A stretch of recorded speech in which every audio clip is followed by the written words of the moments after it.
Welcome to Listen to Me, a multi-voiced exploration of the city with 21 guests sharing their personal experiences of Milan's contemporary art, architecture, design, music, fashion and literature. We explore each theme in 4 episodes. A Milano succedono. What happens in Milan spreads to other parts of Italy a few years later. This is a well-known fact. The city is a friend of music, and because it's also a friend of enterprise, the pragmatic aspects of music become business, which all starts in Milan. With the exception of Rome in the 70s, with the RCA studios in Via Tiburtina, most of the music industry has always been in Milan. We could talk about the other artistic centers like Genoa, Bologna, Naples, and many other cities, but when it comes to making records, everyone comes to Milan. If you're a fan of Italian singer-songwriters, you will probably have recognized the unique voice of Enrico Ruggeri, a refined and multifaceted Milanese musician who's been riding the music scene from the 70s until the present day. Milan is full of places where music has been made. Of course, the most well-known are the more obvious, the ones that attract a lot of people, stadiums like San Siro and Forum d'Assago. I've played in 50 different places in Milan, from historic venues that no longer exist, like the Palalido, which was an icon in the 70s and 80s, mostly due to all the clashes, the petrol bombs, the De Gregori public trial. When it finally opened for concerts again, the first punk groups like Devo, the Ramones, and Iggy Pop appeared on the scene. That was an iconic venue that got demolished. There are also many theaters in Milan that have given a lot to music. Again, the most beautiful one no longer exists because the Smeraldo Theater has now been turned into a huge restaurant. Then there's lots of other little corners to discover, the small theaters, places where they occasionally perform music. Milan is a very lively city from this perspective, and it also knows how to reinvent itself. It knows how to invent places. For example, I remember in the 70s the Palazzina Liberty, an Art Nouveau building, a little corner in the center of a park, which from outside doesn't look like a concert venue, but they did do music events. Dario Fo built up a part of his legendary following in there. Alberto Rollo, a writer and opera enthusiast, tells us more about Milan's relationship with music. Milan's relationship with music is immense on every level, starting from the easy listening music production.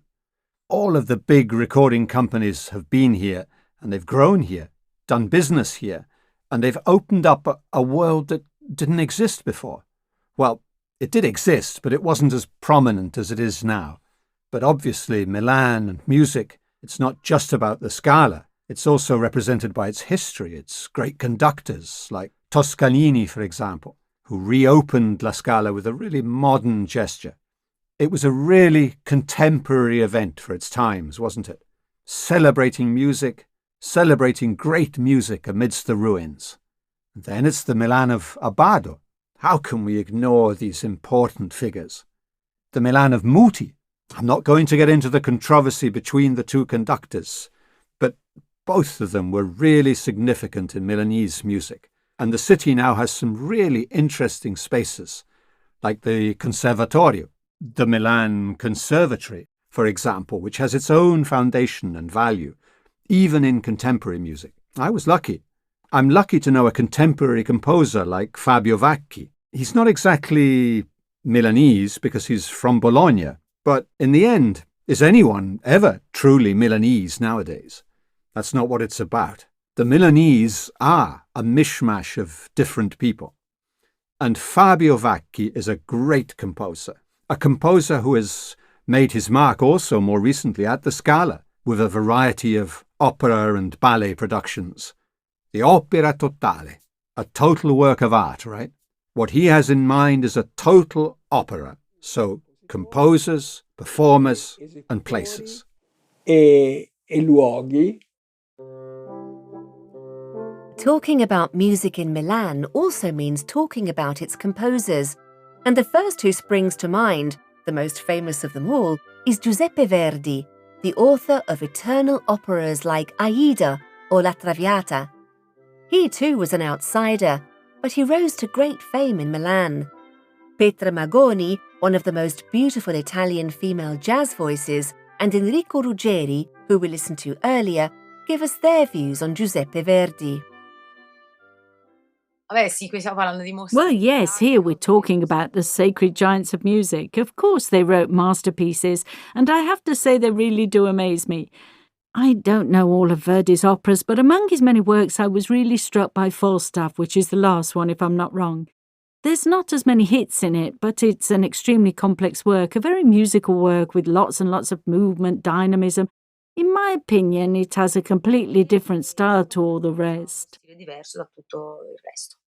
La grande opera italiana. Well, the great Italian opera embraces many arts. It was the precursor of cinema. It was the precursor of theatrical grandeur.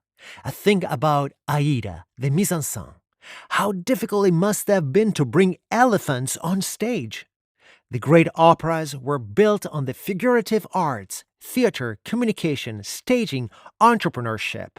This is certainly what springs to mind when I think about it, when I think about Verdi. It's not a coincidence that he comes from Busseto, Roncole di Busseto, to be exact. But he came to Milan to express not only his art, but also his organizational flair. I'm certain that Verdi's manager, his tour managers, had their work cut out making sure everything was set up just as Verdi and Illica and his other librettists wanted. Illica e gli altri suoi librettisti. The author Edgarda Ferri also loves Verdi and his music, especially his life story. This man from the province came to challenge a Milan that didn't want him.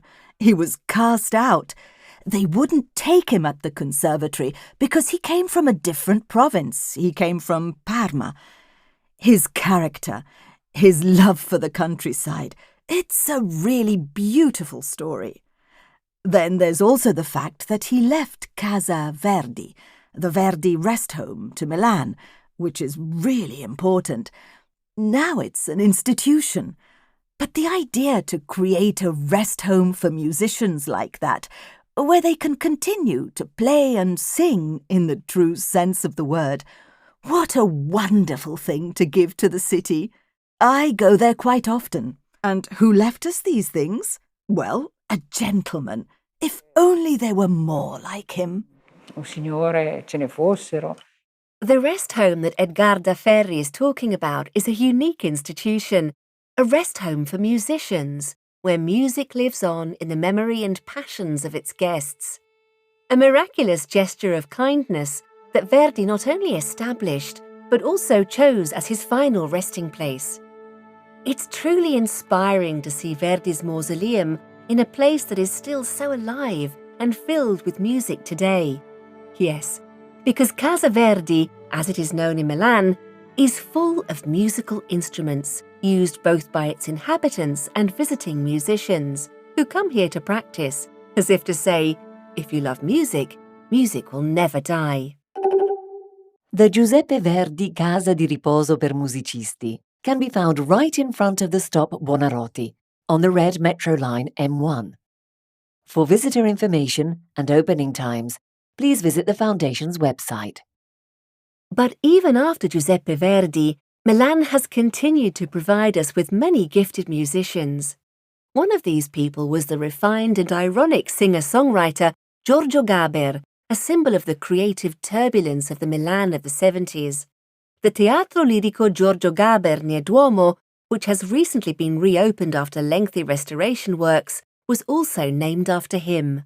Petra Magoni tells us about her views on Giorgio Gaber. I like him. He was really ahead of his times, especially the themes he chose, that sense of irony he had. The way he could say certain things, pretty heavy things, but still be able to laugh about them. In fact, that amusement factor in his songs still has an effect today, and it probably hits home even more than before. That's my view on him. And then there are his songs. My favourite is probably L'impotenza, impotence, which is really beautiful. To be honest, there are too many to mention. He's always really relevant. I remember when my children were at infant school, I used to play Gaber's songs to them because they are really funny. They used to make them laugh. Then they would talk about them at school and the other children would stare at them as if they were aliens from outer space, if you get what I mean.